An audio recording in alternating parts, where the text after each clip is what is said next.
Anuncio o item 1 da pauta, o projeto de lei complementar número 192 de 2023, da deputada Dani Cunha, que altera a lei complementar número 64 de 1990 e a lei das eleições. Nós tomamos uma posição clara de rejeição a esse projeto, principalmente porque se trata de uma proposta flagrantemente inconstitucional, especialmente no que diz respeito à busca de assegurar a aplicação imediata das novas regras, inclusive a processos em curso e a processos transitados em julgado, alcançando condenações e fatos pretéritos. Ou seja, um desrespeito flagrante ao artigo 5º da Constituição, que garante a irretroatividade de leis em relação a aspectos importantíssimos. Ela busca a desconstituição da coisa julgada para beneficiar A, B, C ou D.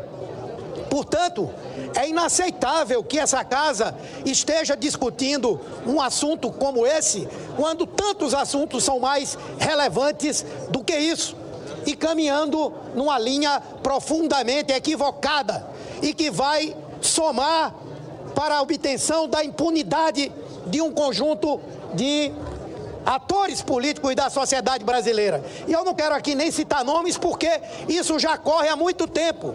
Já se sabe qual era o objetivo lá atrás de quem apresentou essa proposta: criar as condições para pessoas condenadas por crimes, julgados pela justiça, em última instância, possam readquirir o direito da elegibilidade.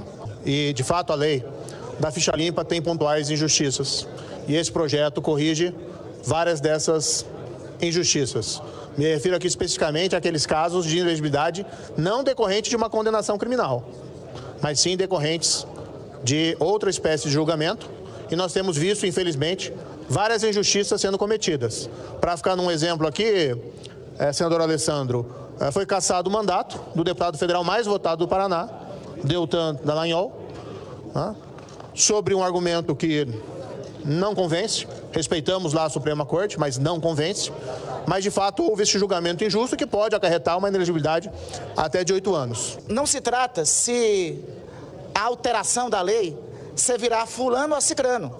Há um ambiente aqui constituído no plenário de que a alteração da lei prejudica, na verdade, um agente determinado, a sociedade brasileira. Foi tido por outros.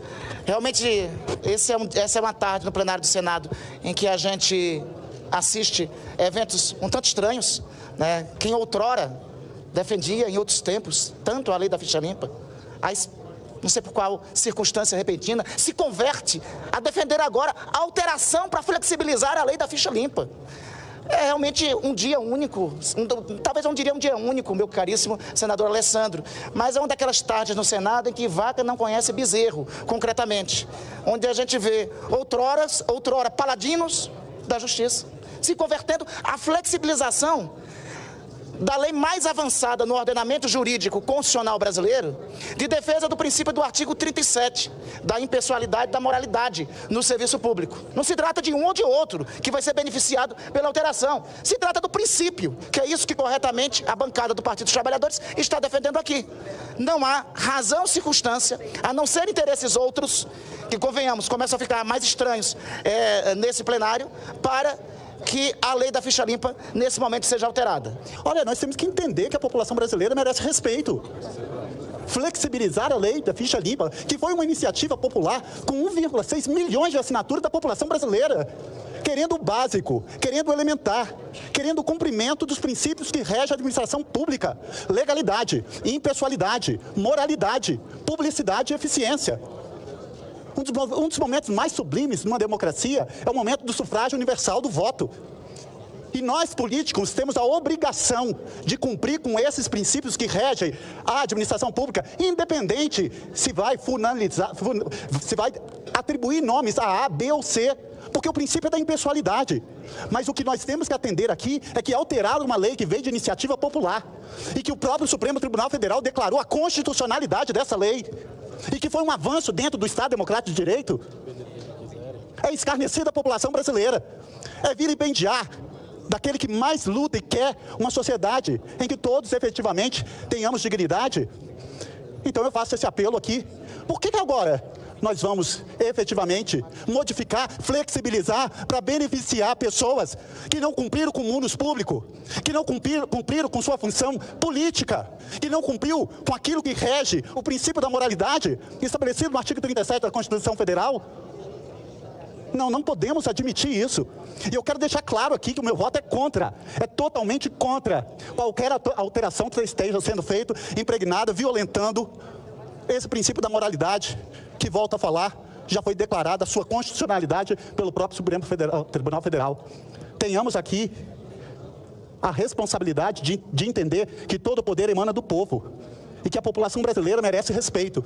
E que nós não podemos compactuar com políticos que usaram de um mandato popular para subverter a ordem, para praticar crimes, para praticar condutas imorais, para vilipendiar a Constituição Federal, que é a espinha dorsal do Estado Democrático de Direito. Tenhamos a hombridade, tenhamos o compromisso dentro de um Estado Democrático de Direito para cumprir efetivamente com os princípios que regem a administração pública. Nós temos que repetir isso. Platão falava que a sabedoria está na repetição. Nós temos que estar repetindo dioturnamente. Passou da hora de nós políticos, me perdoe o desabafo, presidente, passou da hora de nós políticos derrubarmos os muros do parlamento e interagir com o principal destinatário, que é a população. Uma população vilipendiada nos seus direitos elementares. Eu volto a falar, eu sempre falo aqui, quando um político desvia verba da saúde, ele está matando milhões de pessoas. Quando um político desvia verba da educação, ele mata o sonho de milhões de jovens.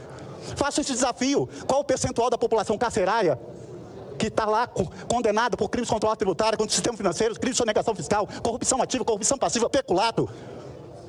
As cadeias são lotadas de pobres, pretos, pardos, porque o Estado criminaliza a pobreza e a cor da pele. E agora nós vamos, sim, flexibilizar a lei de ficha limpa, que foi um avanço da população brasileira, que foi para cumprir esse princípio de moralidade expresso no artigo 37. Agora vamos, sim, flexibilizar, porque no Brasil, uns são mais iguais que outros.